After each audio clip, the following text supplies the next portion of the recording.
the way? Have you had the conversations about players off the end of this game or not yet? Like, when do you need to know that decision so you can start to prepare for a game knowing who you're going to have on the field? Yeah, we have a team meeting tonight. We're going to go through the schedule, and I think our guys, are excited to play in the game.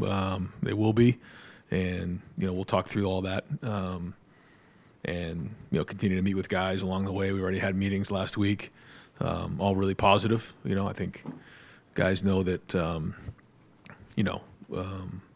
they want to have something to show for the season, but also have an opportunity to continue to put good games out there, and those conversations will continue to be had today and tomorrow. Tony Girdman, Buckeye Huddle. Ryan, this is obviously finishing up one season. How much do you view it as the start of next season?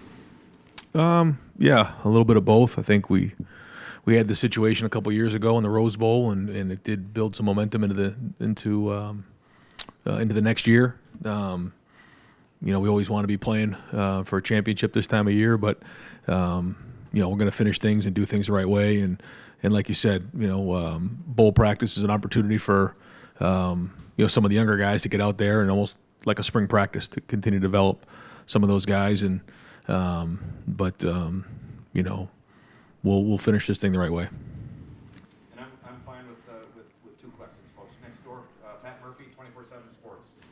Ryan, just initial reactions, obviously wanting to get in the CFP, but facing Missouri, I know you haven't had time to really look into the matchup yet, but what's kind of your initial take from the announcement? First off, Coach Drinkowitz is a very good coach, somebody that I've had communication with over the years. I think he does a really good job. I think they've had a really good season. I've actually followed them some this year because I know him and have a lot of respect for him. So it should be a good matchup. They're a good team. He's done a really good job putting that roster together. And the Cotton Bowl is a very good bowl. We were there in 2017, and they do a great job. The hospitality is excellent there. I think our guys will enjoy the week down in Dallas. We know we have a good opponent and a great venue. What is the connection with you and Coach Drinkowitz? No, just two coaches who got to know each other from being coaches and being young coaches, and just over the years have just kind of got to know each other a little bit and encourage each other from afar. So I think there's mutual respect there. Stephen Means, Cleveland.com. Right, last year, obviously, you were waiting to see if you could still potentially get into the college football playoff, even with the loss to Michigan. You mentioned this is a little similar to 2021, but you had a young team, then so you had maybe a little bit more optimism about how you could use that Rose Bowl. What has been the last week in this building, and how do you approach a game when there's a good chance that regardless of who plays, who doesn't, there might be a significant reset in what the roster looks like going forward? Well, I think a lot of our guys, were certainly disappointed last week, and we did have a practice last week. We got together, we had a team meeting, and we knew that there was going to be a new target this weekend. We weren't sure what it was going to be, and there's a lot of prideful guys on our team, and so they're going to use this opportunity to either finish things out the right way or build momentum for next year. Joey Kaufman, Columbus Dispatch. Ryan, Jim was connected with the Duke head coaching job last week. I know you probably won't comment on searches, but just what's your expectation with him and just being in his current role going forward, obviously? Yeah, no, he communicated with me that they had reached out, and so I know he was still in the mix there and having communications, and we'll kind of deal with it. But that's part of this time of year with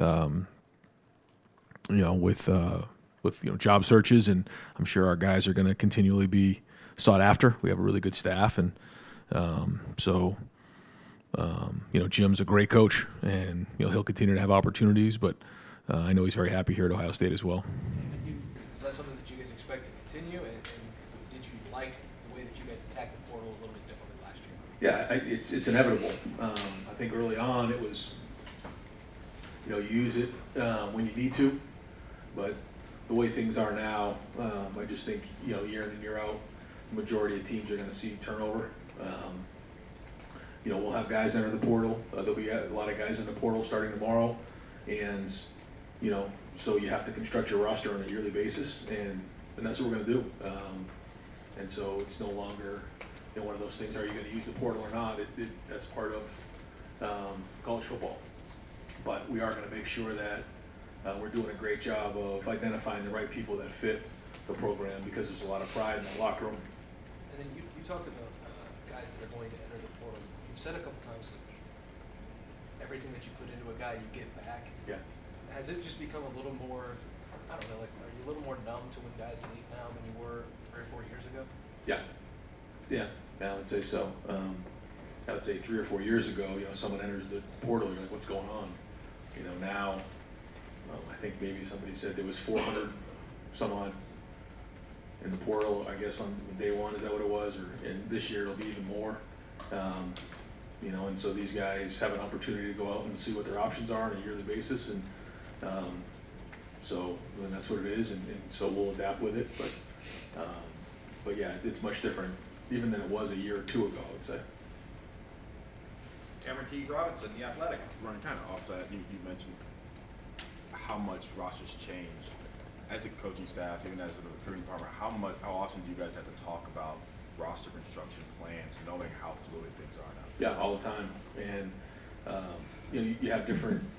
It's cyclical. You have this run, then you have the post spring practice kind of cycle there into the summer, and it's usually how it goes. And then you have obviously the recruiting of the high school players. So there's a couple different spots in the calendar where you're really working on that. You have National Signing Day. So yeah, it's something we're working on a daily basis. At what point, I mean, maybe there's not like one point in the season, but after the season, do you think, okay, these are the guys who are leaving, these are the guys, this is where we have to get heavy in the portal? Yeah, part of it is numbers. Other part is, like you said, where we feel like we are depth-wise. And there's certain guys who, they get to a certain point in their career where, maybe they don't see an opportunity to get on the field because of what's in front of them or whatever reason those are. And so, their best option maybe see what's out there for them to go get on the field, and totally get it. Our guys are competitive, and so some of them will have that opportunity. And so you just have to be, as clear as you can on the front end of it to make sure you're identifying, when you come to Ohio State, here's what you can expect, so that when they get here, there's no miscommunication or confusion. I think we've done a great job of that. But there's going to be guys who decide that maybe there's another better option for them out there, and so maybe a fresh start is good. But at the same time, we'll look out there to see what's in the portal and who may fit what we need. Bill Landis, The Podcast. Ryan, do you feel like ultimately you got the level of quarterback play that you need for this team to achieve its goals this season? Well, when you come up short, the bottom line is you got to look at everything, because you didn't get it done, and that's the thing that it's just sobering here at 11-1. You come up short in the last possession, it's just not good enough. So you got to look at everything, and we will look at everything. As it pertains to that position, I know you said to Dan that as you go through ball practices, guys like Lincoln and Devin might get some opportunities there. As you stand here today, assuming Kyle does not decide to go to the NFL or elsewhere, is he definitely your starting quarterback for next season, or how do you, I guess, evaluate that at the moment? I think that's kind of a long way away right now. We're gonna get back to work here. We had practice last week. We'll have practice coming up this weekend, and the guys will get out there and compete and grind, and we'll take it from there. I can't sit here and tell you I know for sure about any of those things right now, but everyone's gonna have an opportunity to compete and get after it during bowl practice, and then when it's time to go play in the game, we'll figure out who should get the reps and go from there. So yeah, I don't really have a great answer for that just yet. Andy Backstrom, Letterman Row. You mentioned 2021 being a similar situation with the Rose Bowl. What did you like about your approach to that that postseason, and what did you maybe not like about it, and how would you approach this time around? Say that one more time. How do you look at the 2021 postseason approaching the Rose Bowl, somewhat of a similar situation? What did you like about that approach, and what would you maybe do differently? Oh, okay, yeah, in the 21 year.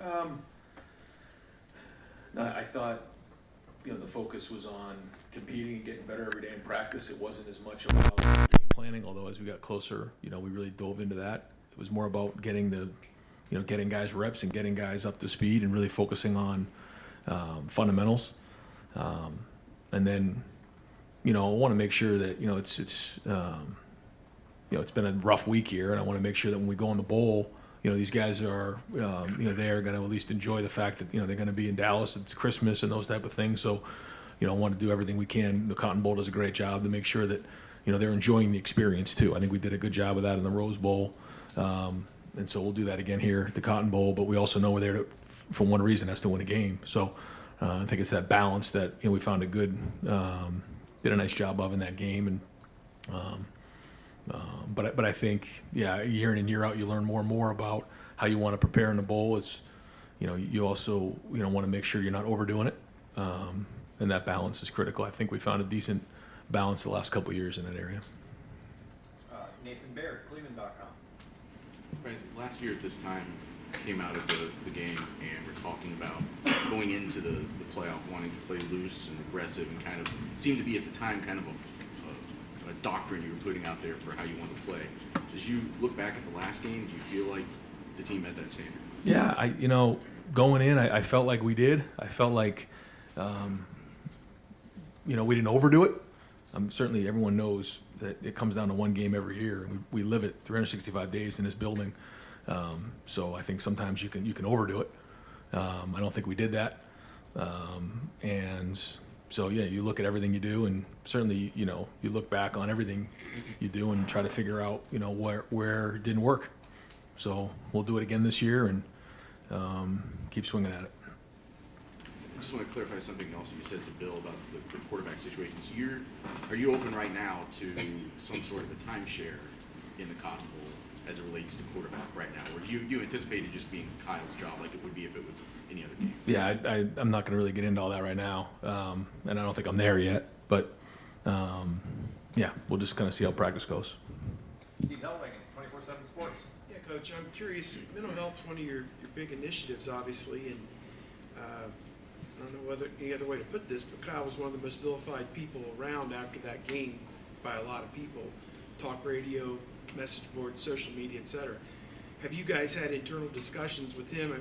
He seems like a pretty solid, strong kid, but internally you never know how somebody's going to deal with that, and people lose perspective. What have you done maybe to counsel him and help him through that? Yeah, well, you try to build up the best you can early on, and build up that armor ahead of time, and then obviously follow back up with it to see how things are going, which all happened. But not sitting here saying it's easy. It's not. There's a lot that comes with it, and just because you identify that early on doesn't make it easy. So we got a lot of people who care about him around here. Transfer portal, social media has already released 4 or 5 different guys off your team. Evan Pryor, I guess, just within the last hour posted he's leaving. Just your thoughts about the guys who are already kind of put in there, and without identifying 1 or 2 of them, are there some guys who have put in that you're going to work really hard to make sure that maybe they consider staying? I don't know, what's your thought about that? Well, certainly there's going to be conversations with a bunch of the guys. That's just kind of the way it is right now in college football. But we're gonna try to do everything we can to have the best roster year in and year out. But knowing that for some guys there may be better options out there for them, and so part of it is that's the case for some players. Other situations you're trying to I guess, quote unquote, recruit your own roster, and that's part of it, to make sure they understand what their vision is, or what our vision is for them in the next calendar year. So, all part of the process right now. Bill Rabinowitz, Columbus Dispatch. Yeah, I'm kind of struck by the fact you're pretty non-committal about the quarterback position right now. Kyle obviously had a very high bar to get to because the 3 predecessors were Heisman Trophy finalists. Were you generally happy with how he played this year? Do you feel like he's the guy who could take you to a championship? I think there was a lot of really good things this year. I think started off at the beginning of the year, and you could see some of the good things that were going on. And I think as time went on, Kyle got better as the season went on. He had a little bit of those ankle injuries that he worked through. He showed toughness there. Certainly the Notre Dame game, he played really well down the stretch. So I think there was growth there for sure. And I think he's a good quarterback. I do. So, you just, after every year, you kind of evaluate everything and try to figure out what to do next. But I think there was a lot of progress made this year. And in terms of, you're the coach, you get to take even more heat. Losing to Michigan 3 times in a row, obviously you're going to get. How much attention have you paid to that? How have you personally coped with this? Well, it's not easy. Obviously, we know what the expectation is, and so when you don't get it done, it hurts, and we all know what it means to so many people. But nobody's hurting more than the people in this building, and ultimately it comes back on me. So I understand that and own it. So we're just going to work like hell to get the thing fixed. Doug Maurice, Kings of Columbus. When you were asked about, like, a year from now, in this exact situation, you'll be in the playoff, in the 12-team playoff, and your answer was sort of like, you still need to beat Michigan, right? Last year you lose to Michigan, but your dreams, your big picture dreams are still alive. This Right. year they're not alive. Going forward, they probably will be alive. Like, how does the Michigan game fit into what the future of Ohio State football is in a 12-team playoff role? I was just struck by the idea that you were asked about the 12-team playoff and you kind of said we need to beat Michigan. Yeah, that's it. I just believe in that, and we haven't got it done in the last few years, so it hurts, but ultimately that's it. Like, when you get up in the morning, if you're not thinking about winning that game, then you probably don't deserve to be in the program, and so we have to continue to work on that and get it done. And then once we accomplish that, then we'll go on from there. You talked about when you have this situation, you evaluate everything, right? How do you think you coached in the Michigan game? Probably different than I did the year before. I think if you talk to the guys, I think we had a really good plan leading up to the game. I think the week was really good vibe around the team. You look back on a couple of decisions you make and you say, well, for instance, at the end of the first half, if we make the field goal, you probably feel better about that decision. 4th and 2, 30 seconds to go. Maybe if, we get a couple more first downs, a shorter field goal, or maybe even have a chance to, score a touchdown there. But I felt like at the time it was a good decision. And I think if we make the field goal, it's a better decision. But when you don't, you come up short. Certainly, you second guess all those things. So, I think our guys were prepared, and I think we had a good vibe going in that week. I think our guys were locked in. They knew how important the game was. Certainly, just you live it all year round. But when you don't get it done, you got to do a better job. So I think that's probably a long way of saying ultimately we didn't get it done. And just to follow up on that, the 4th and 2, you want to be aggressive. Is that a fair generalization of how you want to coach and you want your team to play? I think knowing that, I think a lot of us were struck by that you didn't go for it on 4th and 2. You just brought it up. Yeah. Do you wish you would have gone for it? Do you think you should have? Well, since we missed the field goal, yeah. I mean, you guys don't. It's a 52-yard field goal. You don't make a ton of 50-yarders. I felt like we had the wind, and he was kicking pretty good, and he had plenty of leg. But yeah, we missed it. So ultimately, we probably need to, get a couple more first downs and add to the field goal there. Yeah. And I don't mean to belabor the point, but I think it's so sort of like important for the history of this game that, again, even like Nathan mentioned, of like you've talked about, like you want to let it rip a little bit, right? It just felt like that was maybe like a let it rip. I guess, but with 30 seconds left, I felt like, it wasn't like we had a bunch of time to go score a touchdown there in my mind. I felt like, 4th and 2, maybe add to the field goal.